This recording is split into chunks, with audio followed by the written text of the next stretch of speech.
ನಮಸ್ಕಾರ ಎಲ್ಲರಿಗೂ. ಪ್ರಿಮರು TV Kannada YouTube ಚಾನಲ್ಗೆ ಸ್ವಾಗತ. ನಾನು ನಿಮ್ಮ ಪ್ರಿಯಾಂಕಾ. ಸ್ನೇಹಿತರೆ, ಲಾಸ್ಟ್ ವಿಡಿಯೋದಲ್ಲಿ ನಾನು ಕನ್ನಡ ವ್ಯಾಕರಣಕ್ಕೆ ಸಂಬಂಧಪಟ್ಟ ಹಾಗೆ ಸಂಧಿಗಳ ಬಗ್ಗೆ ನಾನು ವಿಡಿಯೋನ ಮಾಡಿದ್ದೆ.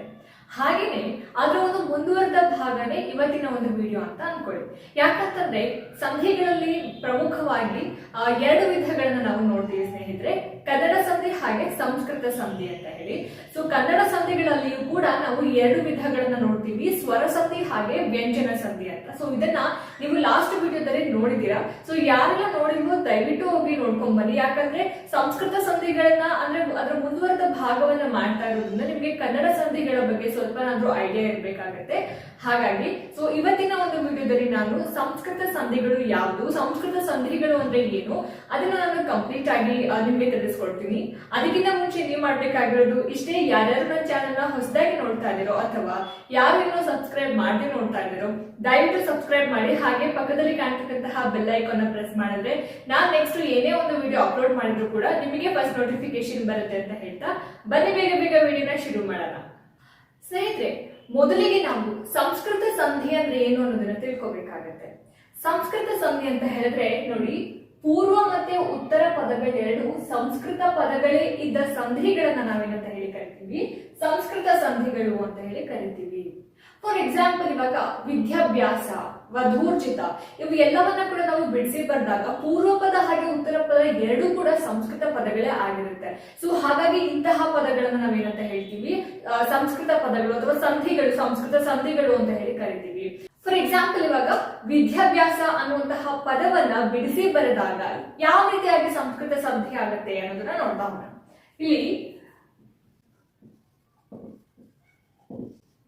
ವಿದ್ಯಾಭ್ಯಾಸ ಅಂತ ಬರ್ದಲ್ವಾ, ಸೊ ಇಲ್ಲಿ ಪೂರ್ವ ಪದ, ಉತ್ತರ ಪದ ಹಾಗೆ ಸಂಧಿ ಪದ.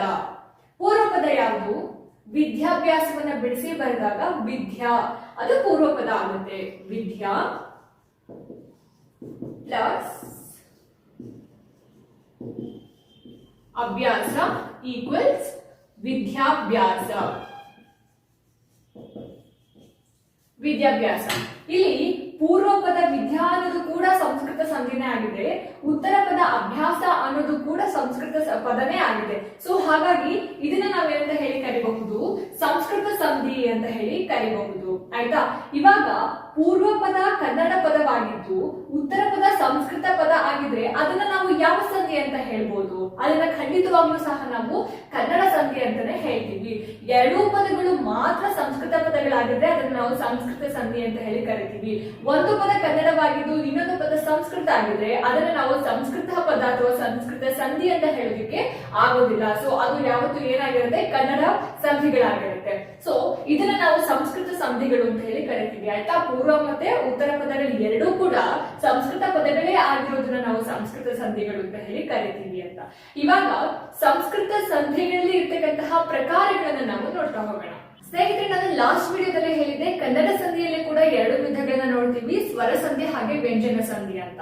ಸೊ ಇಲ್ಲಿನೂ ಕೂಡ ಸಂಸ್ಕೃತ ಸಂಧಿನಲ್ಲಿಯೂ ಕೂಡ ನಾವು ಎರಡು ವಿಧಗಳನ್ನ ನೋಡ್ತೀವಿ, ಸ್ವರ ಸಂಧಿ ಹಾಗೆ ವ್ಯಂಜನ ಸಂಧಿ. ಸೊ ನಾನು ಇವತ್ತಿನ ವಿಡಿಯೋದಲ್ಲಿ ಕೇವಲ ಸ್ವರ ಸಂಧಿಗಳನ್ನ ಮಾತ್ರ ಮಾಡ್ತಾ ಇರೋದ್ರಿಂದ ನಾನು ವ್ಯಂಜನ ಸಂಧಿ ಯಾವುದು ಅಂತ ಹೇಳಿ ಖಾಲಿ ಬಿಟ್ಟಿದ್ದೀನಿ. ಸೊ ಸ್ವರ ಸಂಧಿಗಳು, ಸಂಸ್ಕೃತ ಸಂಧಿಗಳಲ್ಲಿ ಬರ್ತಕ್ಕಂತಹ ಸ್ವರ ಸಂಧಿಗಳು ಯಾವ್ದಪ್ಪ ಅಂತ ಹೇಳಿದ್ರೆ 4 ಪ್ರಕಾರದ ಸ್ವರ ಸಂಧಿಗಳನ್ನ ನಾವು ಸಂಸ್ಕೃತ ಸಂಧಿಗಳಲ್ಲಿ ನೋಡ್ತಾ ಹೋಗ್ತೀವಿ. ಮೊದಲನೇದಾಗಿ ಸವರ್ಣ ದೀರ್ಘ ಸಂಧಿ, ಗುಣ ಸಂಧಿ, ವೃದ್ಧಿ ಸಂಧಿ, ಯಣ್ ಸಂಧಿ. ಇಷ್ಟು ಏನು 4 ಸಂಧಿಗಳು ಸಂಸ್ಕೃತ ಸಂಧಿಗಳಲ್ಲಿ ಬರ್ತಕ್ಕಂತಹ ಸ್ವರ ಸಂಧಿಗಳು. ಅರ್ಥ ಆಯ್ತಾ? ಸೊ ನಾವು ಇವತ್ತಿನ ಒಂದು ವಿಡಿಯೋದಲ್ಲಿ ಸವರ್ಣ ದೀರ್ಘ ಸಂಧಿಯ ಬಗ್ಗೆ ನಾವು ತಿಳ್ಕೊತಾ ಹೋಗೋಣ. ಸ್ನೇಹಿತರೆ, ಸವರ್ಣ ದೀರ್ಘ ಸಂಧಿ, ಸವರ್ಣ ದೀರ್ಘ ಸಂಧಿ ಅಂತ ಹೇಳಿದ್ರೆ ಸವರ್ಣ ಸ್ವರಗಳು ಒಂದರ ಮುಂದೆ ಒಂದು ಬಂದಾಗ ಅವೆರಡರ ಸ್ಥಳದಲ್ಲಿ ಅದೇ ಜಾತಿಯ ದೀರ್ಘ ಸ್ವರ ಆದೇಶವಾಗಿ ಬರುವುದನ್ನು ನಾವು ಸವರ್ಣ ದೀರ್ಘ ಸಂಧಿ ಅಂತ ಹೇಳಿ ಕರಿತೀವಿ ಅಂತ ಇದೆ. ಹಾಗಾದ್ರೆ ಸವರ್ಣ ಸ್ವರಗಳು ಅಂದ್ರೆ ಏನು?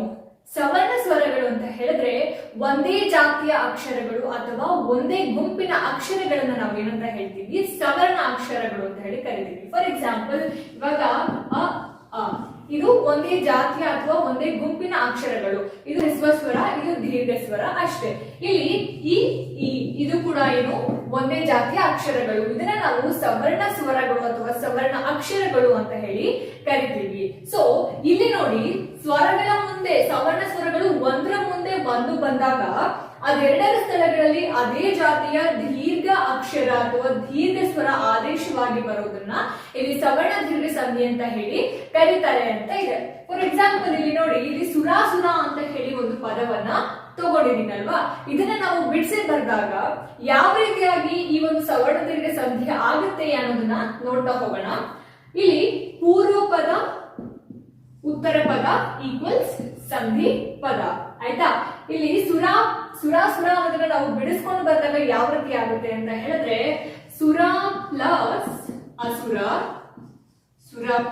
ಅಸುರ ಈಕ್ವಲ್ಸ್ ಸುರಾಸುರ ಅಂತ ಇದೆ. ಹೌದಾ? ಸೊ ಇಲ್ಲಿ ಪೂರ್ವ ಪದದ ಕೊನೆಯ ಅಕ್ಷರ ಇದನ್ನ ಪ್ರೊನೌನ್ಸ್ ಮಾಡಿದಾಗ ನಿಮಗೆ ಯಾವ ಸ್ವರ ಕೊನೆಯಲ್ಲಿ ಕೇಳುತ್ತೆ? ಸುರ, ಅ ಅನ್ನುವಂತಹ ಒಂದು ಅಕ್ಷರ ಕೊನೆಯಲ್ಲಿ ಕೇಳುತ್ತೆ. ಇಲ್ಲಿ ಯಾವುದಿದೆ? ಮೊದಲನೇ ಅಕ್ಷರ, ಪೂರ್ವ ಪದದ ಮೊದಲನೇ ಅಕ್ಷರ ಏನಿದೆ? ಅ ಇದೆ. ಹೌದಾ? ಈ ಎರಡು ಏನು ಸವರ್ಣ ಸ್ವರಗಳು, ಒಂದೇ ಜಾತಿಗೆ ಸೇರಿದಂತಹ ಸ್ವರಗಳು, ಒಂದೇ ಅಕ್ಷರಗಳು. ಇದು ಸಂಧಿ ಪದ ಆಗ್ಬೇಕಾದ್ರೆ ಏನಾಗುತ್ತೆ? ದೀರ್ಘ ಸ್ವರವಾಗಿ ಆದೇಶವಾಗಿ ಬರುತ್ತೆ ಅಂತ ಇದೆ. ಹೌದಾ? ಸೊ ನೋಡಿ, ಇಲ್ಲಿ ಸುರ ಪ್ಲಸ್ ಅಸುರ ಈಕ್ವಲ್ಸ್ ಸುರಾಸುರ, ದೀರ್ಘ ಸ್ವರ ಬರುತ್ತೆ.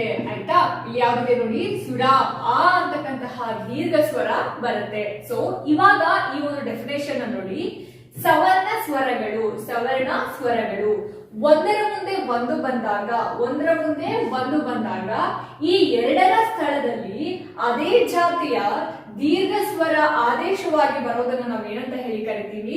ಸವರ್ಣ ದೀರ್ಘ ಅಂತ ಹೇಳಿ ಕರಿತೀವಿ ಅಂತ. ಅರ್ಥ ಆಯ್ತಾ? ಸೊ ಈ ಎರಡರ ಸ್ಥಳದಲ್ಲಿ ಇಲ್ಲಿ ಏನ್ ಬಂದಿದೆ? ಈ ಎರಡರ ಸ್ಥಳದಲ್ಲಿ ದೀರ್ಘ ಸ್ವರ ಯಾವ್ದು ಬಂದಿದೆ?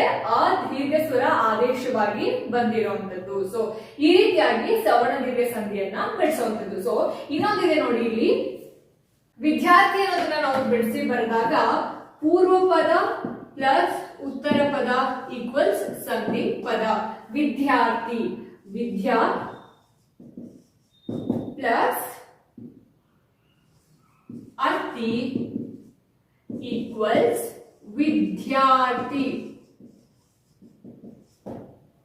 ವಿದ್ಯಾರ್ಥಿ. ಇಲ್ಲಿ ನೋಡಿ, ಪೂರ್ವ ಪದದ ಕೊನೆಯ ಅಕ್ಷರ ಯಾವಿದೆ? ವಿದ್ಯಾ, ಅ ಅಂತಕ್ಕಂತಹ ಅಕ್ಷರ ಇದೆ. ಸೊ ಉತ್ತರ ಪದದ ಮೊದಲನೇ ಅಕ್ಷರ ಯಾವಿದೆ? ಅ ಇದೆ. ಸಂಧಿ ಪದ ಆಗಬೇಕಾದ್ರೆ ಇದು ಎರಡರ ಸ್ಥಳದಲ್ಲಿ ದೀರ್ಘ ಸ್ವರ ಆದೇಶವಾಗಿ ಬರುತ್ತೆ. ಹೌದಾ? ವಿದ್ಯಾ, ಇಲ್ಲಿ ಬರೀ ಧ್ಯ ಇದೆ, ದೀರ್ಘ ಸ್ವರ ಏನು ಆದೇಶವಾಗಿ ಬರುವಂತದ್ದು. ಅರ್ಥ ಆಯ್ತಾ? ಸೊ ಇದು ಸವರ್ಣ ದೀರ್ಘ ಸಂಧಿ. ಸೊ ಈ ಸ್ಥಳದಲ್ಲಿ ಬೇರೆ ಅಕಾರಗಳು ಅಥವಾ ಬೇರೆ ಕಾರಕಗಳು ಇದ್ರೆ ಏನಾಗುತ್ತೆ ಅಂತ ನೋಡೋಣ. ಸ್ನೇಹಿತರೆ, ಇಲ್ಲಿ ನೋಡಿ, ಮುನೀಂದ್ರ ಹಾಗೆ ಗುರೂಪದೇಶ ಅಂತ ಹೇಳಿ ಎರಡು ಪದಗಳನ್ನ ತಗೊಂಡು ಬಂದಿದ್ವಿ. ಸೊ ಮೊದಲನೇದಾಗಿ ನಾವಿಲ್ಲಿ ಮುನೀಂದ್ರ ಪದವನ್ನ ನಾವು ಬಿಡಿಸಿ ಬರೆಯೋಣ. ಪೂರ್ವ ಪದ ಉತ್ತರ ಪದ ಈಕ್ವಲ್ಸ್ ಸಂಧಿ ಪದ. ಆಯ್ತಾ? ಇಲ್ಲಿ ಮುನೀಂದ್ರ ಅಂತಕ್ಕಂತಹ ಪದ ಇದೆ. ಈ ಮುನೀಂದ್ರ ಪದವನ್ನ ಬಿಡಿಸಿ ಬರೆದಾಗ ಯಾವ ರೀತಿ ಆಗುತ್ತೆ? ಮುನಿ ಪ್ಲಸ್ ಇಂದ್ರ, ಮುನಿ ಪ್ಲಸ್ ಇಂದ್ರ ಈಕ್ವಲ್ಸ್ ಮುನೀಂದ್ರ. ಸರಿನಾ? ಇಲ್ಲಿ ಪೂರ್ವ ಪದದ ಕೊನೆಯ ಅಕ್ಷರ ಯಾವುದು ಬರುತ್ತೆ? ಈ ಬಂದಿದೆ. ಇಲ್ಲಿ ಕೂಡ ಈ ಇದೆ. ಸೊ ಮುನೀಂದ್ರ ದೀರ್ಘ ಅಕ್ಷರ ಬಂದಿರುವಂತದ್ದು. ಆಯ್ತಾ? ಇಲ್ಲಿ ಏನಿದೆ? ಸವರ್ಣ ಸ್ವರಗಳು, ಒಂದೇ ಜಾತಿಯ ಅಕ್ಷರಗಳು ಒಂದರ ಮುಂದೆ ಒಂದು ಬಂದಾಗ ಸಂಧಿ ಕಾರ್ಯ ಆಗ್ಬೇಕಾದ್ರೆ ಅವೆರಡರ ಸ್ಥಳದಲ್ಲಿ ದೀರ್ಘ ಸ್ವರ ಆದೇಶವಾಗಿ ಬರೋದನ್ನ ಸವರ್ಣ ದೀರ್ಘ ಸಂಧಿ ಅಂತ ಹೇಳಿ ಕರಿತೀವಿ. ಈಗ ಅರ್ಥ ಆಗ್ತಿದ್ಯಾ? ಇಲ್ಲಿ ಇದು ಎರಡೂ ಕೂಡ ಒಂದೇ ಜಾತಿಯ ಅಕ್ಷರಗಳು. ಸಂಧಿ ಪದ ಆಗ್ಬೇಕಾದ್ರೆ ಇದೇ ಅಕ್ಷರಗಳು ಏನಾಗುತ್ತೆ? ದೀರ್ಘ ಸ್ವರವಾಗಿ ಆದೇಶವಾಗಿ ಬರುವಂತದ್ದು. ಸೊ ಇವಾಗ ಇಲ್ಲಿ ಗುರೂಪದೇಶ ಅನ್ನುವಂತಹ ಒಂದು ಪದ ಇದೆ. ಅದನ್ನ ನಾವು ಬಿಡಿಸಿ ಬರೆದಾಗ ಯಾವ ರೀತಿಯಾದಂತಹ ಒಂದು ಸಂಧಿ ಕಾರ್ಯ ಏರ್ಪಡುತ್ತೆ ಅನ್ನೋದನ್ನ ನೋಡ್ತಾ ಹೋಗೋಣ. ಗುರೂಪದೇಶ ಇದನ್ನ ನಾವು ಬಿಡಿಸಿ ಬರ್ಕೊಳ್ಳೋಣ. ಮೊದಲನೇದಾಗಿ ಇಲ್ಲಿ ಪೂರ್ವ ಪದ ಗುರು ಪ್ಲಸ್ ಉಪದೇಶ, ಗುರು ಪ್ಲಸ್ ಉಪದೇಶ ಈಕ್ವಲ್ಸ್ ಗುರೂಪದೇಶ. ಗುರೂಪದೇಶ. ಸೊ ಇಲ್ಲಿ ಯಾವ್ದಿದೆ, ಕೊನೆಯ ಉಚ್ಚಾರ ಮಾಡಿದಾಗ ಕೊನೆಯ ಅಕ್ಷರ ಯಾವ್ದು ಬರುತ್ತೆ ಅಂತ ಹೇಳಿದ್ರೆ ಉ ಬರುತ್ತೆ. ಇಲ್ಲಿ ಕೂಡ ಉ ಇದೆ. ಪೂರ್ವ ಪದದ ಕೊನೆಯ ಅಕ್ಷರ ಉ ಇದೆ, ಉತ್ತರ ಪದದ ಮೊದಲನೇ ಅಕ್ಷರ ಸಹ ಉ ಇದೆ. ಸೊ ಸಂಧಿ ಪದ ಆಗ್ಬೇಕಾದ್ರೆ ಇಲ್ಲಿ ಏನಾಯ್ತು, ದೀರ್ಘ ಸ್ವರ ಬಂತು. ಆಯ್ತಾ? ಇಲ್ಲಿ ರು ಇದೆ, ಅದೇ ಸಂಧಿ ಪದದಲ್ಲಿ ಏನಾಯ್ತು, ರು ಅಂತ ಹೇಳಿ ದೀರ್ಘ ಸ್ವರ ಬಂತು. ಅರ್ಥ ಆಯ್ತಾ? ಸೊ ಇದನ್ನ ನಾವು ಏನಂತ ಹೇಳಿ ಕರಿತೀವಿ ಸ್ನೇಹಿತರೆ, ಸವರ್ಣ ದೀರ್ಘ ಸಂಧಿ ಅಂತ ಹೇಳಿ ಕರಿತೀವಿ. ಸೊ ಸವರ್ಣ ದೀರ್ಘ ಸಂಧಿ ನಿಮ್ಗೆ ಅರ್ಥ ಆಯ್ತು ಅಂತ ಭಾವಿಸ್ತೀನಿ. ಸೊ ಒಂದಷ್ಟು ಪದಗಳನ್ನ ಕೊಡ್ತೀನಿ, ನೀವು ಅದನ್ನ ಮನೆಯಲ್ಲಿ ಪ್ರಾಕ್ಟೀಸ್ ಮಾಡಿ. ಇಲ್ಲಿ 5 ಪದಗಳನ್ನ ಕೊಟ್ಟಿದ್ದೀನಿ. ವಿದ್ಯಾಲಯ, ಗಿರೀಶ, ಲಕ್ಷ್ಮೀಂದ್ರ, ಬಹುರ್ಜಿತ, ಮಹಾತ್ಮ.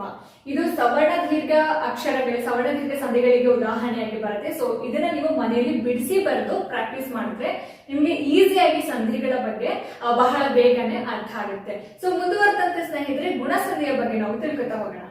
ಸ್ನೇಹಿತರೆ, ಗುಣಸಂಧಿ, ಮೊದಲನೇದಾಗಿ ಗುಣಸಂಧಿ ಅಂದ್ರೆ ಏನು ಅನ್ನೋದನ್ನ ನಾವು ತಿಳ್ಕೊಬೇಕಾಗುತ್ತೆ. ಇಲ್ಲಿ ಎಕ್ಸ್ಪ್ಲನೇಷನ್ ಬರ್ತಿದೆ ನೋಡಿ. ಗುಣಸಂಧಿ ಅಂತ ಹೇಳಿದ್ರೆ ಅಕಾರಗಳ ಮುಂದೆ ಈ ಕಾರ್ಯಗಳು ಬಂದ್ರೆ ಸಂಧಿ ಪದ ಆಗ್ಬೇಕಾದ್ರೆ ಏಕಾರ ಆಗುತ್ತೆ. ಉಕಾರಗಳು ಬಂದಾಗ ಓಕಾರ ಆಗುತ್ತೆ. ಹಾಗೆ ಋಕಾರವು ಬಂದ್ರೆ ಅರ್ಕಾರ ಆಗುತ್ತೆ. ಈ ಎರಡೂ ಸ್ವರಗಳ ಸ್ಥಳದಲ್ಲಿ ಆದೇಶವಾಗಿ ಬರುತ್ತೆ ಅಂತ ಇದೆ. ಹೀಗೆ ಹೇಳಿದ್ರೆ ಯಾರಿಗೂ ಕೂಡ ಅರ್ಥ ಆಗಲ್ಲ. ಸೊ ಇದನ್ನ ನಾವು ಬಿಡಿಸಿನೇ ಬರೆಯೋಣ. ಮೊದಲನೇದಾಗಿ ನರೇಂದ್ರ ಅನ್ನುವಂತಹ ಒಂದು ಪದನ ತಗೊಂಡಿದ್ದೀನಿ. ಯಾವ ರೀತಿಯಾಗಿ ಇದು ಗುಣಸಂಧಿಗೆ ಉದಾಹರಣೆ ಆಗುತ್ತೆ ಅನ್ನೋದನ್ನ ನಾವು ನೋಡ್ತಾ ಹೋಗೋಣ. ಮೊದಲನೇದಾಗಿ ಇಲ್ಲಿ ನಾವು ಪೂರ್ವ ಪದ, ಉತ್ತರ ಪದ, ಸಂಧಿ ಪದ. ಸ್ನೇಹಿತರೆ, ಇನ್ನೊಂದು ಹೇಳ್ತೀನಿ, ನೀವು ಸಂಧಿ ಪದಗಳನ್ನ ಬಿಡಿಸ್ಬೇಕಾದ್ರೆ ನಿಮ್ಗೆ ಕನ್ಫ್ಯೂಷನ್ ಆಗುತ್ತೆ ಅಥವಾ ನನ್ಗೆ ಬಿಡ್ಸಕ್ ಆಗಲ್ಲ ಅನ್ನೋದ್ರೆ ನೀವು ಮೊದಲಿಗೆ ಪೂರ್ವ ಪದ ಯಾವುದು, ಉತ್ತರ ಪದ ಯಾವುದು, ಸಂಧಿ ಪದ ಯಾವುದು ಅನ್ನೋದ್ರ ತಿಳ್ಕೊಬೇಕಾಗುತ್ತೆ. ಯಾವುದೇ ಪದವನ್ನ ನೀವು ಸಂಧಿ ಪದದಲ್ಲಿ ಬಿಡಿಸ್ಬೇಕಾದ್ರೆ ಮೊದಲಿಗೆ ನೀವು ಟಾಪ್ ಅಲ್ಲಿ ಮೇಲ್ಗಡೆ ಉತ್ತರ ಪದ ಪೂರ್ವ ಪದ ಅಂತ ಬರ್ಕೊಳ್ಳಿ. ಯಾಕಂದ್ರೆ ನಿಮ್ಗೆ ಕನ್ಫ್ಯೂಷನ್ ಆಗಲ್ಲ. ಸೊ ಹಾಗಾಗಿ ಇಲ್ಲಿ ನಾನು ಮೊದಲಿಗೆ ಇಲ್ಲಿ ಪೂರ್ವ ಪದ, ಉತ್ತರ ಪದ, ಸಂಧಿ ಪದ ಅಂತ ಹೇಳಿ ಬರ್ಕೊಂಡಿದೀನಿ. ಈಗ ಈ ನರೇಂದ್ರ ಅಂತ ಹೇಳಿ ಪದ ತಗೊಂಡಿದ್ದೀನಲ್ವಾ, ಈ ನರೇಂದ್ರ ಪದದಲ್ಲಿ ಪೂರ್ವ ಪದ, ಉತ್ತರ ಪದ, ಸಂಧಿ ಪದ ಯಾವ ರೀತಿ ಬಿಡಿಸ್ತೀನಿ, ಹೇಗೆ ಗುಣಸಂಧಿ ಆಗುತ್ತೆ ಅಂತ ನೋಡ್ತಾ ಹೋಗೋಣ. ಸೊ ಇಲ್ಲಿ ನರೇಂದ್ರ, ಪೂರ್ವ ಪದದಲ್ಲಿ ನಾನು ನರ ಪ್ಲಸ್ ಇಂದ್ರ ಈಕ್ವಲ್ಸ್ ನರೇಂದ್ರ. ಓಕೆನಾ? ಇಲ್ಲಿ ಗುಣಸಂಧಿಯಲ್ಲಿ ಪೂರ್ವ ಪದದ ಕೊನೆಯ ಅಕ್ಷರ ಯಾವ್ದಿದೆ, ಇಲ್ಲಿ ನರ ಅಂತ ಹೇಳಿ ಉಚ್ಚಾರ ಮಾಡಿದಾಗ ಯಾವ ಒಂದು ಸ್ವರ ನಮಗೆ ಕೊನೆಯದಾಗಿ ಕೇಳಿಸುತ್ತೆ, ಆ ಅಂತಕ್ಕಂತಹ ಒಂದು ಪದ ಕೊನೆಯದಾಗಿ ಕೇಳಿಸುತ್ತೆ. ಪ್ಲಸ್ ಇಲ್ಲಿ ಯಾವ್ದಿದೆ, ಯಾವಾಗ್ಲೂ ಸಹ ಈ ಬರುತ್ತೆ, ಈ ಅಂತಾನೆ ನೀವು ಹಾಕೋಬೇಕಾಗುತ್ತೆ. ಇಲ್ಲಿ ಸಂಧಿ ಪದದಲ್ಲಿ ಏನಾಗುತ್ತೆ, ಉಚ್ಚಾರ ಮಾಡಿ ನರ ಅ ಬರುತ್ತೆ, ಇಂದ್ರ ಈ ಬರುತ್ತೆ. ಸಂಧಿ ಪದದಲ್ಲಿ ನಾವು ಉಚ್ಚಾರ ಮಾಡಬೇಕಾದ್ರೆ ಈ ಎರಡೂ ಜಾಗಗಳಲ್ಲಿ ಯಾವ ಒಂದು ಸ್ವರ ಏರ್ಪಡುತ್ತೆ, ಆದೇಶವಾಗಿ ಬರುತ್ತೆ ಅಂತ ಹೇಳಿದ್ರೆ ನರೇಂದ್ರ. ಇಲ್ಲಿ ಆ ಕೂಡ ಇಲ್ಲ, ಈ ಕೂಡ ಇಲ್ಲ, ಎ ಅನ್ನುವಂತಹ ಒಂದು ಸ್ವರ ಆದೇಶವಾಗಿ ಬರುತ್ತೆ. ಇಲ್ಲಿ ನೋಡಿ, ಎ ಅಂತಕ್ಕಂತಹ ಸ್ವರ ಏನಿದೆ ಆದೇಶವಾಗಿ ಬರುತ್ತೆ. ಸೊ ಇವಾಗ ಈ ಡೆಫಿನೇಷನ್ ನೋಡಿದ್ರೆ ನಿಮ್ಗೆ ಅರ್ಥ ಆಗುತ್ತೆ.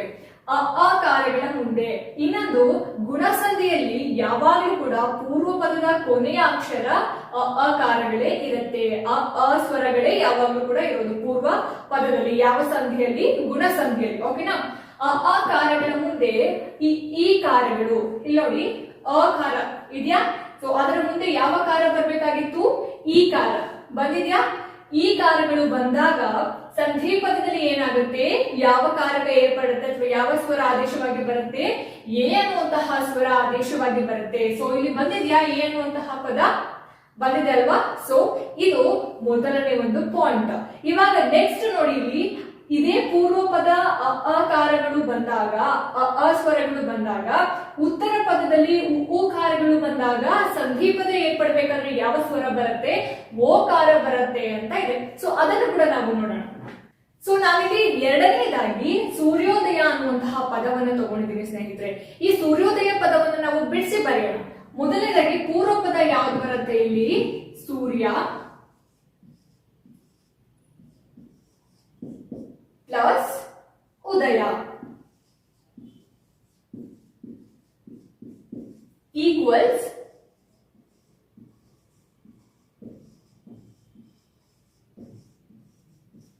ಸೂರ್ಯೋದಯ ಅಂತ ಇದೆ. ಹೌದಾ?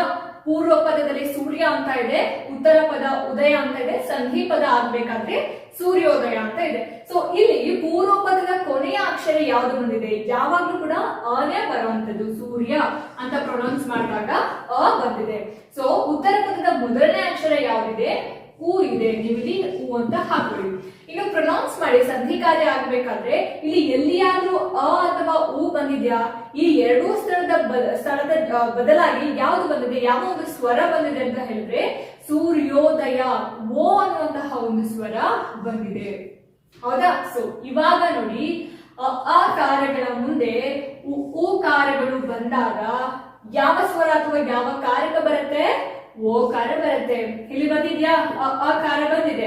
ಅ ಕಾರ್ಯಗಳು ಮುಂದೆ ಇದ್ದಾಗ ಉ ಕಾರ್ಯಗಳು ಬಂದಾಗ ಅದರ ಮುಂದೆ ಅಥವಾ ಸಂಧಿ ಕಾರ್ಯ ಆಗಬೇಕಂದ್ರೆ ಯಾವುದು ಬರುತ್ತೆ? ಓ ಕಾರಕ ಆದೇಶವಾಗಿ ಬರುತ್ತೆ. ಸೊ ಇದು ಸೆಕೆಂಡ್ ಪಾಯಿಂಟ್ ಗುಣಸಂಧಿಯಲ್ಲಿ. ಇನ್ನು ಮೂರನೇದಾಗಿ ನೋಡಿ, ಇಲ್ಲಿ ಅ ಕಾರ್ಯಗಳ ಮುಂದೆ ರು ಕಾರ ಬಂದಾಗ ಅರ್ ಅನ್ನುವಂತಹ ಒಂದು ಕಾರಕ ಆ ಎರಡೂ ಸ್ವರಗಳ ಸ್ಥಳದಲ್ಲಿ ಆದೇಶವಾಗಿ ಬರುತ್ತೆ ಅಂತ ಇದೆ. ಸೊ ನಾವು ಅದನ್ನ ಕೂಡ ನೋಡೋಣ. ಇಲ್ಲಿ ಮೂರನೇದಾಗಿ ನಾನು ಮಹರ್ಷಿ ಅಂತ ಹೇಳಿ ಪದವನ್ನ ತಗೊಂಡಿದ್ದೀನಿ. ಮಹರ್ಷಿ ಅನ್ನುವಂತಹ ಪದವನ್ನ ನಾವು ಬಿಡಿಸಿ ಬರೆದಾಗ ಯಾವ ರೀತಿ ಅರ್ ಅಂತಕ್ಕಂತಹ ಕಾರಕ ಏರ್ಪಡುತ್ತೆ ಅಂತ ನೋಡ್ತಾ ಹೋಗೋಣ. ಸೊ ಮೊದಲನೇದಾಗಿ ಪೂರ್ವ ಪದ ಯಾವ್ದು ಬರುತ್ತೆ ಅಂತ ಹೇಳಿದ್ರೆ ಮಹಾ. ಮಹಾ ಪ್ಲಸ್ ಋಷಿ. ಮಹಾ ಪ್ಲಸ್ ಋಷಿ ಈಕ್ವಲ್ಸ್ ಮಹರ್ಷಿ. ಆಯ್ತಾ? ಸೊ ಇಲ್ಲಿ ನೋಡಿ, ಪೂರ್ವ ಪದದ ಕೊನೆಯ ಸ್ವರ ಯಾವುದು ಬಂದಿದೆ? ಅ ಬಂದಿದೆ. ಇಲ್ಲಿ ಉತ್ತರ ಪದದ ಮೊದಲನೇ ಸ್ವರ ಯಾವುದು ಬಂದಿದೆ? ರು ಬಂದಿದೆ. ಇದನ್ನ ನಾವು ಉಚ್ಚಾರ ಮಾಡಬೇಕಾದ್ರೆ ಆ ಕೂಡ ಬರೋದಿಲ್ಲ, ರು ಕೂಡ ಬರೋದಿಲ್ಲ. ಇದರ ಎರಡರ ಬದಲಿಗೆ ಅರ್ ಅಂತಕ್ಕಂತಹ ಒಂದು ಕಾರಕ ಬರುತ್ತೆ. ಇಲ್ಲಿ ಮಹರ್ಷಿ ಅರ್ ಅನ್ನುವಂತಹ ಕಾರಕ ಬರುತ್ತೆ. ಈಗ ನೋಡಿ, ಅ ಕಾರ್ಯಗಳ ಮುಂದೆ ರು ಕಾರ ಬಂದಾಗ ಸಂಧಿ ಪದ ಏರ್ಪಡ್ಬೇಕಾದ್ರೆ ಯಾವ ಒಂದು ಕಾರಕ ಬರುತ್ತೆ ಅಥವಾ ಯಾವ ಒಂದು ಸ್ವರ ಬರುತ್ತೆ? ಅರ್ ಅಂತಕ್ಕಂತಹ ಒಂದು ಸ್ವರ ಬರುತ್ತೆ. ಹೌದಾ? ಸೊ ಇಲ್ಲಿ ನೀವು ಪ್ರೊನೌನ್ಸ್ ಮಾಡಿ ಮಹಾ ಪ್ಲಸ್ ಋಷಿ ಮಹರ್ಷಿ. ಮಹರ್ಷಿ ಅರ್ ಅನ್ನುವಂತಹ ಒಂದು ಸ್ವರ ಬರುತ್ತೆ ಸಂಧಿ ಕಾರ್ಯ ಆಗ್ಬೇಕಾದ್ರೆ. ಸೊ ಇದಿಷ್ಟು ನಾವು ಗುಣಸಂಧಿಗೆ ಉದಾಹರಣೆಯಾಗಿ ಕೊಡ್ಬೋದು. ಸೊ ಇನ್ನಷ್ಟು ಉದಾಹರಣೆಗಳನ್ನ ಕೊಡ್ತೀನಿ, ನೀವು ಮನೇಲಿ ಕುತ್ಕೊಂಡು ಅದನ್ನ ಬಿಡಿಸ್ಬೇಕು. ಓಕೆನಾ? ಇಲ್ಲಿ ನೋಡಿ, ಗುಣಸಂಧಿಗೆ ಈ 5 ಪದಗಳನ್ನ ನಾವು ಉದಾಹರಣೆಯಾಗಿ ಕೊಡ್ಬೋದು. ಸೊ ಇದು ನಿಮಗೆ ಹೋಮ್ ವರ್ಕ್ ಅಂತಾನೆ ಅನ್ಕೊಳ್ಳಿ. ನೀವು ಮನೇಲಿ ಕುತ್ಕೊಂಡು ಇದನ್ನ ಬಿಡಿಸ್ಬೇಕು. ಆಯ್ತಾ? ಸೊ ಮೊದಲನೇದಾಗಿ ಮಹೇಶ್ವರ, ಎರಡನೇದಾಗಿ ಧರೇಂದ್ರ, ಪಾದೋನ, ದೇವರ್ಷಿ, ಬ್ರಹ್ಮರ್ಷಿ. ಸೊ ಇದನ್ನ ಬಿಡಿಸಿ ಇದರಲ್ಲಿ ಏನಾದ್ರೂ ನಿಮಗೆ ಡೌಟ್ಸ್ ಇತ್ತು ಅಂತ ಹೇಳಿದ್ರೆ ನನಗೆ ಕಮೆಂಟ್ ಸೆಕ್ಷನ್ ಅಲ್ಲಿ ಕಮೆಂಟ್ ಮಾಡಿದ್ರೆ ನಾನು ಖಂಡಿತವಾಗ್ಲೂ ನಿಮ್ಮ ಒಂದು ಪ್ರಶ್ನೆಗಳಿಗೆ ಉತ್ತರವನ್ನ ಕೊಡುವಂತಹ ಪ್ರಯತ್ನವನ್ನ ಮಾಡ್ತೀನಿ. ಸೊ ಮುಂದುವರೆದಂತೆ ಸ್ನೇಹಿತರೆ, ವೃದ್ಧಿ ಸಂಧಿಯ ಬಗ್ಗೆ ನಾವು ತಿಳ್ಕೊತಾ ಹೋಗೋಣ. ಸ್ನೇಹಿತರೆ, ವೃದ್ಧಿ ಸಂಧಿಯ ಬಗ್ಗೆ ನೋಡ್ಕೊಂಡ್ ಬರೋದಾದ್ರೆ, ವೃದ್ಧಿ ಸಂಧಿ ಅಂತ ಹೇಳಿದ್ರೆ ಅ ಕಾರ್ಯಗಳ ಮುಂದೆ ಎ ಅಥವಾ ಐ ಕಾರ್ಯಗಳು ಬಂದಾಗ ಸಂಧಿ ಪದ ಆಗಬೇಕಾದ್ರೆ ಐ ಕಾರ ಬರುತ್ತೆ. ಅ ಕಾರ್ಯಗಳ ಮುಂದೆ ಓ ಅಥವಾ ಔ ಕಾರ್ಯಗಳು ಬಂದಾಗ ಸಂಧಿ ಕಾರ್ಯ ಆಗ್ಬೇಕಾದ್ರೆ ಔಕಾರ ಬರುತ್ತೆ. ಸೊ ಈ ರೀತಿಯಾಗಿ ಈ ವೃದ್ಧಿ ಸಂಧಿಗೆ ಇರ್ತಕ್ಕಂತಹ ಒಂದು ಡೆಫಿನೇಷನ್. ಸೊ ಅದನ್ನ ನಾವು ಯಾವ ರೀತಿಯಾಗಿ ಬಿಡಿಸಿ ಬರೆಯೋದು ಅಂತ ನೋಡೋಣ. ಇಲ್ಲಿ ಮೊದಲನೇದಾಗಿ ಲೋಕೈಕ ವೀರ ಹಾಗೆ ರಾಜೇಶ್ವರ್ಯ ಅಂತ ಇದೆ. ಸೊ ಇಲ್ಲಿ ಲೋಕೈಕ ವೀರ ಈ ಪದವನ್ನ ಯಾವ ರೀತಿಯಾಗಿ ಬಿಡಿಸಿ ಬರೆಯೋದು ಅಂತ ನೋಡೋಣ. ಇಲ್ಲಿ ಮೊದಲನೇದಾಗಿ ಪೂರ್ವ ಪದ ಹಾಗೆ ಉತ್ತರ ಪದ ಈಕ್ವಲ್ಸ್ ಸಂಧಿ ಪದ. ಆಯ್ತಾ? ಲೋಕೈಕ ವೀರ ಅಂತ ಇದೆ. ಲೋಕಕ್ಕೆ ಒಬ್ಬನೇ ವೀರ ಅಂತ ಅರ್ಥ, ಲೋಕೈಕ ವೀರ ಅಂತ ಹೇಳಿದೆ. ಸೊ ಇದನ್ನ ನಾವು ಬಿಡಿಸಿ ಬರ್ಕೊಳ್ಳೋಣ. ಮೊದಲನೇದಾಗಿ ಲೋಕ ಪ್ಲಸ್ ಏಕವೀರ ಈಕ್ವಲ್ಸ್ ಲೋಕೈಕ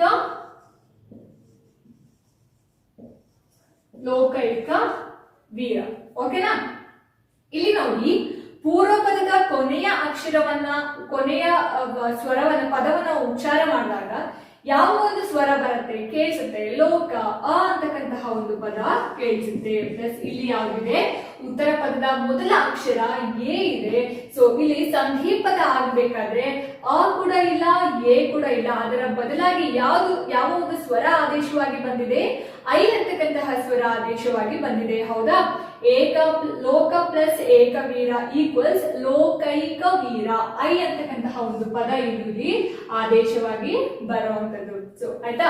ಇಲ್ಲಿ ನೋಡಿ ಅಕಾರಗಳ ಮುಂದೆ ಇಲ್ಲಿ ಅ ಅಥವಾ ನೆಕ್ಸ್ಟ್ ದೀರ್ಘ ಸ್ವರ ಕೂಡ ಬರಬಹುದು. ಸೊ ಇಲ್ಲಿ ಕೇವಲ ಹ್ರಸ್ವ ಸ್ವರ ಮಾತ್ರ ಬಂದಿರುವಂತದ್ದು. ಸೊ ಇಲ್ಲಿ ನೋಡಿ, ಇಲ್ಲಿ ಅಕಾರಗಳ ಮುಂದೆ ಎ ಅಥವಾ ಐ ಕಾರಗಳು ಬಂದಾಗ ಐ ಕಾರ ಆಗುತ್ತೆ ಅಂತ ಇದೆ. ಹೌದಾ? ಇಲ್ಲಿ ಪೂರ್ವ ಪದದ ಮೊದಲನೇ ಅಕ್ಷರ ಅ ಬಂದಿದೆ. ಇಲ್ಲಿ ಅಕಾರಗಳ ಮುಂದೆ ಎ ಅಥವಾ ಐ ಕಾರ ಬಂದಾಗ ಎ ಕಾರ ಬಂದಿದ್ಯಾ, ಸಂಧಿ ಪದ ಆಗ್ಬೇಕಾದ್ರೆ ಯಾವ ಪದ ಬರುತ್ತೆ, ಐ ಪದ ಅಥವಾ ಐ ಸ್ವರ ಬರುತ್ತೆ ಅಂತ ಇದೆ. ಇವಾಗ ಎ ಅಂತಕ್ಕಂತಹ ಕಾರಕ ಬಂದ್ರೆ ಯಾವ ಒಂದು ಸ್ವರ ಆದೇಶವಾಗಿ ಬರುತ್ತೆ ಅಂತ ಗೊತ್ತಾಯ್ತು. ಸೊ ಇವಾಗ ಐ ಕಾರನೇ ಉತ್ತರ ಪದದ ಮೊದಲ ಸ್ವರವಾಗಿ ಬಂದಾಗ ಯಾವ ರೀತಿಯಾಗಿ ಸಂಧಿ ಪದ ಆಗುತ್ತೆ ಅನ್ನೋದನ್ನ ನೋಡೋಣ. ಇಲ್ಲಿ ರಾಜೇಶ್ವರ್ಯ ಅಂತ ಇದೆ ಅಲ್ವಾ? ಸೊ ಈ ಪದವನ್ನ ನಾವು ಬಿಡಿಸಿ ಬರ್ಕೊಳ್ಳೋಣ. ಮೊದಲನೇದಾಗಿ ರಾಜೇಶ್ವರ್ಯ, ರಾಜ ಪ್ಲಸ್ ಐಶ್ವರ್ಯ, ರಾಜ ಪ್ಲಸ್ ಐಶ್ವರ್ಯ ಈಕ್ವಲ್ಸ್ ರಾಜೈಶ್ವರ್ಯ. ರಾಜೈಶ್ವರ್ಯ. ಪೂರ್ವ ಪದದ ಕೊನೆಯ ಸ್ವರ ಯಾವುದಿದೆ, ಅ ಇದೆ. ಉತ್ತರ ಪದದ ಮೊದಲನೇ ಅಕ್ಷರ ಯಾವಿದೆ, ಮೊದಲನೇ ಸ್ವರ ಯಾವುದು ಬಂದಿದೆ, ಐ ಬಂದಿದೆ. ಇಲ್ಲಿ ಸಂಧಿ ಆಗ್ಬೇಕಾದ್ರೆ ಯಾವ ಒಂದು ಸ್ವರ ಆದೇಶವಾಗಿ ಬಂದಿದೆ, ಐ ಅಂತಕ್ಕಂತಹ ಸ್ವರ ಇಲ್ಲಿ ಆದೇಶವಾಗಿ ಬಂದಿದೆ. ಹೌದಾ? ರಾಜೈಶ್ವರ್ಯ. ಇಲ್ಲಿ ಅಕಾರದ ಮುಂದೆ ಎ ಅಥವಾ ಐ ಕಾರ. ಸೊ ಅವಾಗಲೇ ಏನಿತ್ತು, ಇಲ್ಲಿ ಎ ಇತ್ತು, ಇವಾಗ ಐ ಇದೆ.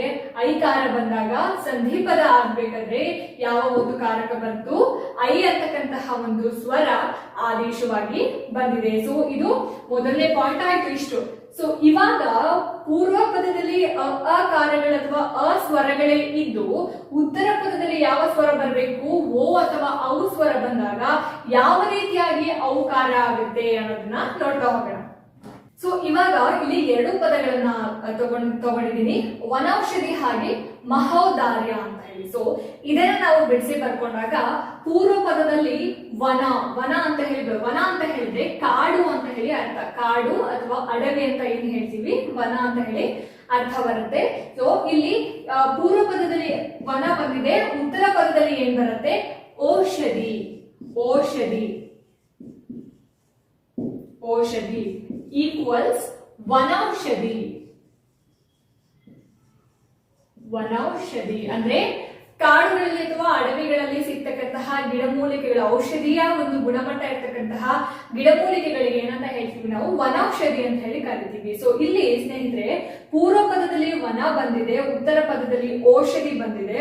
ಸಂಧಿ ಪದ ಆಗ್ಬೇಕಾದ್ರೆ ಏನ್ ಬಂದಿದೆ, ವನೌಷಧಿ ಬಂದಿದೆ. ಸೊ ಪೂರ್ವ ಪದದ ಕೊನೆಯ ಸ್ವರ ಯಾವ್ದಿದೆ, ಅ ಇದೆ. ಉತ್ತರ ಪದದ ಮೊದಲ ಸ್ವರ ಯಾವ್ದಿದೆ, ಓ ಬಂದಿದೆ.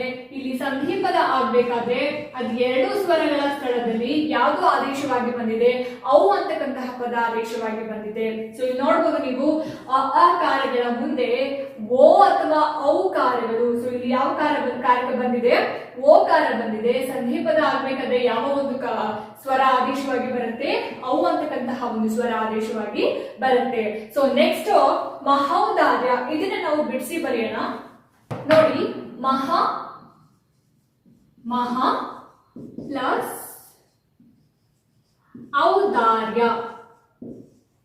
ಔದಾರ್ಯ ಈಕ್ವಲ್ಸ್ ಮಹೌದಾರ್ಯ. ಆಯ್ತಾ? ಸೊ ಪೂರ್ವ ಪದದ ಕೊನೆಯಲ್ಲಿ ಯಾವ ಒಂದು ಅಕ್ಷರ ಅಥವಾ ಸ್ವರ ಬಂದಿದೆ, ಆ ದೀರ್ಘ ಸ್ವರ, ಮಹಾ ಅಂತ ಉಚ್ಚಾರ ಮಾಡಿದಾಗ ಅ ಅಂತಕ್ಕಂತಹ ದೀರ್ಘ ಸ್ವರ ಬಂದಿದೆ. ಹಾಗೆ ಉತ್ತರ ಪದದಲ್ಲಿ ಯಾವುದು ಬಂದಿದೆ, ಔ ಅಂತಕ್ಕಂತಹ ಒಂದು ಪದ ಬಂದಿದೆ. ಸೊ ಇಲ್ಲಿ ಔ ಅನ್ನುವಂತಹ ಒಂದು ಸ್ವರ ಆದೇಶವಾಗಿ ಬಂದಿದೆ. ಹೌದಾ? ಅಕಾರಗಳ ಮುಂದೆ ಓ ಅಥವಾ ಔಕಾರಗಳು ಬಂದಾಗ ಸಂಧಿ ಪದ ಆಗ್ಬೇಕಾದ್ರೆ ಯಾವ ಒಂದು ಕಾರಕ ಆದೇಶವಾಗಿ ಬರುತ್ತೆ, ಔ ಅಂತಕ್ಕಂತಹ ಒಂದು ಕಾರಕ ಆದೇಶವಾಗಿ ಬರುತ್ತೆ. ಸೊ ಇದು ವೃದ್ಧಿ ಸಂಧಿ. ಸೊ ನೆಕ್ಸ್ಟ್ ಎಣ್ ಸಂಧಿ. ಸ್ನೇಹಿತರೆ, ಸಂಸ್ಕೃತ ಸಂಧಿಯಲ್ಲಿ ಬರ್ತಕ್ಕಂತಹ ಕೊನೆಯ ಸ್ವರ ಸಂಧಿ ಯಾವ್ದಪ್ಪ ಅಂತ ಹೇಳಿದ್ರೆ ಎಣ್ ಸಂಧಿ. ಎಣ್ ಸಂಧಿ ಅಂದ್ರೆ ಏನು ಅನ್ನೋದನ್ನ ಮೊದಲು ತಿಳ್ಕೊಳ್ಳೋಣ. ಡೆಫಿನೇಷನ್ ನೋಡಿ. ಎಣ್ ಸಂಧಿ ಅಂತ ಹೇಳಿದ್ರೆ ಈ ಉ ಋ ಕಾರಗಳ ಮುಂದೆ ಸವರ್ಣವಲ್ಲದ ಸ್ವರಗಳು, ಸವರ್ಣ ಅಂತ ಹೇಳಿದ್ರೆ ಒಂದೇ ಜಾತಿಯ ಅಥವಾ ಒಂದೇ ಗುಂಪಿನ ಅಕ್ಷರಗಳು ಅಲ್ಲದೆ ಇರತಕ್ಕಂತಹ ಸ್ವರಗಳು ಬಂದ್ರೆ ಈ ಕಾರಗಳ ಸ್ಥಳದಲ್ಲಿ ಯ ಕಾರ ಬರುತ್ತೆ, ಹಾಗೆ ಉ ಕಾರಗಳ ಸ್ಥಳದಲ್ಲಿ ವ ಕಾರ ಬರುತ್ತೆ, ಹಾಗೆ ಋ ಕಾರದ ಸ್ಥಳದಲ್ಲಿ ರ ಆದೇಶವಾಗಿ ಬರುತ್ತೆ ಅಂತ ಇದೆ. ಸೊ ಈ ರೀತಿಯಾಗಿ ಹೇಳಿದ್ರೆ ಯಾರಿಗೂ ಕೂಡ ಅರ್ಥ ಆಗಲ್ಲ. ಸೊ ಅದನ್ನ ನಾವು ಎಕ್ಸಾಂಪಲ್ ಮೂಲಕ ನೋಡೋಣ. ಇಲ್ಲಿ ಮೊದಲನೇದಾಗಿ ಇತ್ಯಾದಿ ಅಂತಕ್ಕಂತಹ ಪದವನ್ನ ತಗೊಂಡಿದ್ದೀನಿ. ಈ ಪದವನ್ನು ನಾನು ಬಿಡಿಸಿ ಬರೆದಾಗ ಪೂರ್ವ ಪದದಲ್ಲಿ ಇತಿ ಪ್ಲಸ್ ಉತ್ತರ ಪದದಲ್ಲಿ ಆದಿ ಈಕ್ವಲ್ಸ್ ಸಂಧಿ ಪದದಲ್ಲಿ ಇತ್ಯಾದಿ ಅಂತ ಆಗುತ್ತೆ. ಓಕೆನಾ? ಇಲ್ಲಿ ಪೂರ್ವ ಪದದಲ್ಲಿ ಇತಿ ಅನ್ನುವಂತಹ ಒಂದು ಪದವನ್ನ ನಾವು ಉಚ್ಚಾರ ಮಾಡಿದಾಗ ಕೊನೆಯಲ್ಲಿ ಬರ್ತಕ್ಕಂತಹ ಸ್ವರ ಯಾವುದು? ಇ ಅಂತಕ್ಕಂತಹ ಪದ ಬರುತ್ತೆ. ಇತಿ, ಇ ಅನ್ನುವಂತಹ ಒಂದು ಪದ ಬರುತ್ತೆ. ಪ್ಲಸ್ ಆದಿ ಈಕ್ವಲ್ಸ್ ಇತ್ಯಾದಿ, ಇತ್ಯಾದಿ ಯ ಅಥವಾ ಯ ಅಂತಕ್ಕಂತಹ ಪದ ಅಥವಾ ಸ್ವರ ಆದೇಶವಾಗಿ ಬರುತ್ತೆ. ಸೊ ಇವಾಗ ಈ ಉ ಋ ಕಾರಗಳ ಮುಂದೆ ಸವರ್ಣವಲ್ಲದೆ ಇರತಕ್ಕಂತಹ ಅಕ್ಷರಗಳು ಬಂದಾಗ, ಫಾರ್ ಎಕ್ಸಾಂಪಲ್ ಈ ಕಾರಗಳ ಸ್ಥಳದಲ್ಲಿ ಯ ಕಾರ ಬರುತ್ತೆ ಅಂತ ಇದೆ, ಹೌದಾ? ಸೊ ಇಲ್ಲಿ ಈ ಇಷ್ಟು ಅಕ್ಷರಗಳ ಮುಂದೆ ಸವರ್ಣವಲ್ಲದೆ ಇರತಕ್ಕಂತಹ ಅಕ್ಷರಗಳು ಅಂದ್ರೆ ಈ ಗುಂಪಿಗೆ ಸೇರದೇ ಇರುವಂತಹ ಅಕ್ಷರ ಇಲ್ಲಿ ಬಂದಿದೆ, ಹೌದಾ? ಸೊ ಪೂರ್ವ ಪದದ ಕೊನೆಯ ಅಕ್ಷರ ಇಲ್ಲಿ ಇದೆ, ಈ ಕಾರಕ ಅಥವಾ ಈ ಸ್ವರ, ಆಯ್ತಾ? ಅದರ ಮುಂದೆ ಸವರ್ಣವಲ್ಲದೆ ಇರತಕ್ಕಂತಹ ಆ ಒಂದು ಗುಂಪಿಗೆ ಸೇರದೇ ಇರುವಂತಹ ಒಂದು ಸ್ವರ ಬಂದಾಗ ಸಂಧಿ ಪದದಲ್ಲಿ ಏನಾಗುತ್ತೆ? ಈ ಕಾರದ ಬದಲಿಗೆ ಯ ಅಥವಾ ಯ ಕಾರ ಆದೇಶವಾಗಿ ಬರುತ್ತೆ. ಸೊ ಇಲ್ಲಿ ನೋಡಿ, ಇಲ್ಲಿ ಸವರ್ಣವಲ್ಲದೆ ಇರುವಂತಹ ಸ್ವರಗಳು ಬಂದ್ರೆ ಈ ಕಾರಗಳ ಸ್ಥಳದಲ್ಲಿ ಯಾವ ಒಂದು ಕಾರಕ ಬರುತ್ತೆ? ಯ ಕಾರಕ ಆದೇಶವಾಗಿ ಬರುತ್ತೆ ಅಂತ ಇದೆ. ಸೊ ಇಲ್ಲಿ ಇತಿ, ಈ ಅಂತ ಬರುತ್ತಲ್ಲ ಪ್ರೊನೌನ್ಸ್ ಮಾಡಿದಾಗ, ಸೊ ಸಂಧಿ ಕಾರ್ಯ ಆಗ್ಬೇಕಾದ್ರೆ ಎಲ್ಲೂ ಕೂಡ ನಮಗೆ ಈ ಅಂತಕ್ಕಂತಹ ಪದ ಉಚ್ಚಾರ ಮಾಡೋದಕ್ಕಾಗ್ಲಿ ಅಥವಾ ಕೇಳಿಸ್ಕೊಳ್ಳೋದಕ್ಕಾಗ್ಲಿ ಸಿಗೋದಿಲ್ಲ. ಇತ್ಯಾದಿ ಯ ಅಂತಕ್ಕಂತಹ ಪದನೇ ಬರೋದು. ಸೊ ಇದಿಗೆ ಮೊದಲನೇ ಪಾಯಿಂಟ್ ಮುಗೀತು. ಸೊ ಇವಾಗ ನೋಡೋಣ ಉ ಕಾರಗಳ ಸ್ಥಳದಲ್ಲಿ ವ ಕಾರ ಯಾವ ರೀತಿಯಾಗಿ ಬರುತ್ತೆ ಅಂತ. ಇದಕ್ಕೆ ಎಕ್ಸಾಂಪಲ್ ಮನ್ವಂತರ. ಈ ಮನ್ವಂತರ ಅನ್ನುವಂತಹ ಪದವನ್ನು ನಾವು ಬಿಡಿಸಿ ಬರೆದಾಗ ಯಾವ ರೀತಿ ಎಣ್ ಸಂಧಿಗೆ ಉದಾಹರಣೆಯಾಗುತ್ತೆ ಅನ್ನೋದನ್ನ ನೋಡೋಣ. ಸ್ನೇಹಿತರೆ, ನಾನಿಲ್ಲಿ ಮನ್ವಂತರ ಪದವನ್ನ ಬಿಡಿಸಿ ಬರ್ಕೊಂಡಿದ್ದೀನಿ ನೋಡಿ. ಪೂರ್ವ ಪದದಲ್ಲಿ ಮನು ಅಂತ ಬರುತ್ತೆ, ಉತ್ತರ ಪದದಲ್ಲಿ ಅಂತರ ಅಂತ ಬರುತ್ತೆ.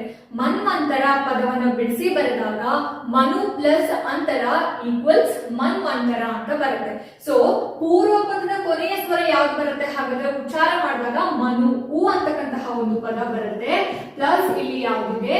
ಅ ಇದೆ. ಇಲ್ಲಿ ವಾ, ಈ ಒಂದು ಹೂ ಜಾಗದ ಬದಲಿಗೆ ಯಾವ ಒಂದು ಸ್ವರ ಬರುತ್ತೆ ಆದೇಶವಾಗಿ? ವಾ ಅಂತಕ್ಕಂತಹ ಸ್ವರ ಆದೇಶವಾಗಿ ಬರುತ್ತೆ, ಹೌದಾ? ಇಲ್ಲಿ ನೋಡಿ, ಮನು ಉ ಅಂತರ ಅ ಮನ್ವಂತರ. ಇಲ್ಲಿ ಸಂಧಿ ಪದ ಆಗಬೇಕಾದ್ರೆ ನಮ್ಗೆ ಉ ಕೂಡ ಸಿಗೋದಿಲ್ಲ, ಆ ಕೂಡ ಸಿಗೋದಿಲ್ಲ. ಊ ಜಾಗದ ಬದಲಿಗೆ ಯಾವ ಒಂದು ಸ್ವರ ಬರುತ್ತೆ? ವ ಅಂತಕ್ಕಂತಹ ಸ್ವರ ಬರುತ್ತೆ. ಇಲ್ಲಿ ನೋಡಬಹುದು ಉ ಕಾರಗಳ ಸ್ಥಳದಲ್ಲಿ ಇಲ್ಲಿ ಉ ಅಂತ ಇದೆ ಅಲ್ವಾ? ಈ ಒಂದು ಸ್ವರದ ಸ್ಥಳದಲ್ಲಿ ಯಾವ ಒಂದು ಸ್ವರ ಬಂದಿದೆ? ವ ಕಾರ ಬಂದಿದೆ, ಗೊತ್ತಾಯ್ತಾ? ಸೊ ಇಲ್ಲಿ ಈ ಕಾರಗಳ ಸ್ಥಳದಲ್ಲಿ ಯಾ ಕಾರ ಬರುತ್ತೆ, ಉ ಕಾರಗಳ ಸ್ಥಳದಲ್ಲಿ ವ ಕಾರ ಬರುತ್ತೆ. ಹಾಗಾದ್ರೆ ಋ ಕಾರದ ಸ್ಥಳದಲ್ಲಿ ಋ ಆದೇಶವಾಗಿ ಹೇಗೆ ಬರುತ್ತೆ ಅನ್ನೋದನ್ನ ನೋಡೋಣ. ಸ್ನೇಹಿತರೆ, ಇಲ್ಲಿ ಪಿತ್ರಾಜ್ಞೆ ಅನ್ನುವಂತಹ ಒಂದು ಪದವನ್ನ ನಾನು ತಗೊಂಡಿದ್ದೀನಿ. ಈ ಪಿತ್ರಾಜ್ಞೆ ಪದವನ್ನ ಬಿಡಿಸಿ ಬರೆದಾಗ ಯಾವ ರೀತಿಯಾಗಿ ಸಂಧಿ ಕಾರ್ಯ ಆಗುತ್ತೆ ಅಂತ ಹೇಳಿದ್ರೆ ಪಿತೃ, ಪಿತೃ ಪ್ಲಸ್ ಆಜ್ಞೆ, ಆಜ್ಞೆ ಈಕ್ವಲ್ಸ್ ಪಿತ್ರಾಜ್ಞೆ. ಓಕೆನಾ? ಇಲ್ಲಿ ಪೂರ್ವ ಪದದ ಕೊನೆಯ ಅಕ್ಷರ ಯಾವುದು ಬರುತ್ತೆ? ಪಿತೃ. ರು ಅಂತಕ್ಕಂತಹ ಒಂದು ಅಕ್ಷರ ನಾವು ಪ್ರೊನೌನ್ಸ್ ಮಾಡಿದಾಗ ಬರುತ್ತೆ. ಇಲ್ಲಿ ಉತ್ತರ ಪದದ ಮೊದಲನೇ ಅಕ್ಷರ ಯಾವ್ದಿದೆ? ಆ ಇದೆ. ಇಲ್ಲಿ ನಾವು ಉಚ್ಚಾರ ಮಾಡ್ಬೇಕಾದ್ರೆ ರು ಕೂಡ ಬರೋದಿಲ್ಲ, ಆ ಕೂಡ ಬರೋದಿಲ್ಲ. ಪಿತ್ರಾಜ್ಞೆ ರು ಅಂತಕ್ಕಂತಹ ಒಂದು ಪದ ಮಾತ್ರ ಬರುತ್ತೆ. ಗೊತ್ತಾಯ್ತಾ?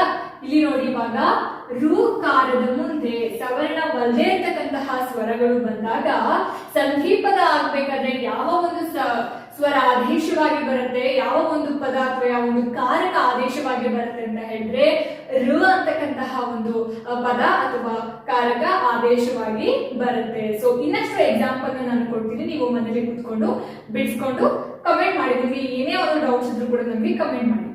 ಸ್ನೇಹಿತರೆ, ನಾನಿಲ್ಲಿ ಏನೋ 5 ಪದಗಳನ್ನ ಬರ್ತಿದ್ದೀನಲ್ವಾ, ಈ 5 ಪದಗಳು ಕೂಡ ಎಣ್ ಸಂಧಿಗೆ ನೀವು ಉದಾಹರಣೆಯನ್ನಾಗಿ ಕೊಡ್ಬೋದು.